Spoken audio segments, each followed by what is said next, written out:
Assalamu alaikum students, myself Ariba. Today we will discuss about types of ions. Previous lecture में आप लोगों ने पढ़ा कि किस तरह से जो डिफरेंट चार्जेस हैं वो एक दूसरे को अट्रैक्ट करते हैं, उनके दरमियान बॉन्डिंग बन जाती है और उसकी वजह से जो सब्सटेंस बनता है उसे हम आयनिक कंपाउंड कहते हैं।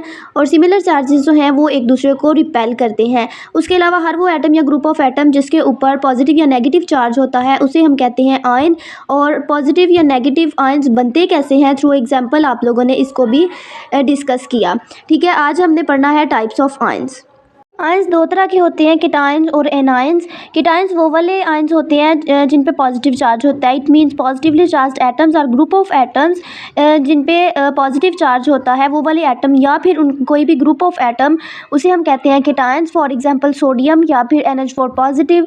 इसके अलावा एनायंस नेगेटिवली चार्ज्ड एटम्स और ग्रुप ऑफ एटम्स, वो वाले एटम या ग्रुप ऑफ एटम जिनके ऊपर नेगेटिव चार्ज होता है उसे हम कहते हैं anions. For example chlorine negative hydroxyl group है, इसके ऊपर भी नेगेटिव चार्ज होता है, इस वजह से इसे हम कहते हैं एनाइन।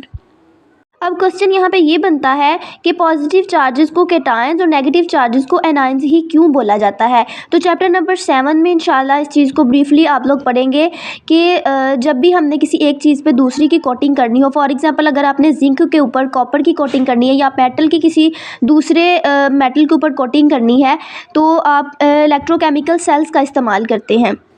अच्छा जी, वो इलेक्ट्रोकेमिकल सेल कुछ इस तरह से बनाया जाता है कि आपने कोई भी एक जार लेना है और उसके अंदर इलेक्ट्रोलाइट लेना है। कोई भी इलेक्ट्रोलाइट, वो कोई सोल्यूशन हो सकता है, वो मैग्नीशियम क्लोराइड का सोल्यूशन हो सकता है, वो सोडियम क्लोराइड का सोल्यूशन हो सकता है, या फिर कोई भी सोल्यूशन हो सकता है। ठीक है, उसे हम कहते हैं इलेक्ट्रोलाइट।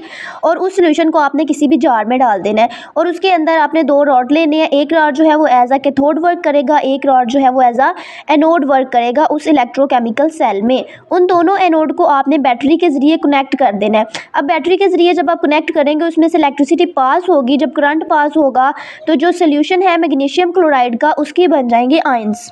इस तरह से मैग्नीशियम और क्लोरीन के आयंस जो हैं वो एक दूसरे के साथ मिलके कोई भी आयनिक कंपाउंड बनाते हैं या आयनिक सब्सटेंस बनाते हैं। बिल्कुल इसी तरह से जब इलेक्ट्रिसिटी पास होगी इस इलेक्ट्रोलाइट में से, इस सोल्यूशन में से, तो क्या होगा कि मैग्नीशियम क्लोराइड अपने अपने आयंस में चेंज हो जाएगा, यानी कि मैग्नीशियम पॉजिटिव और क्लोरीन नेगेटिव वाले आयंस बन जाएंगे। अब ये जो दो रॉड हैं इनको इलेक्ट्रोड बोला जाता है। ठीक है, ये जो दोनों इलेक्ट्रोड हैं, इन आयंस ने इन दोनों की तरफ चले जाना है। ठीक है, तो जो पॉजिटिव आयंस हैं वो कैथोड की तरफ जाएंगे और जो नेगेटिव आयंस हैं वो एनोड की तरफ जाएंगे।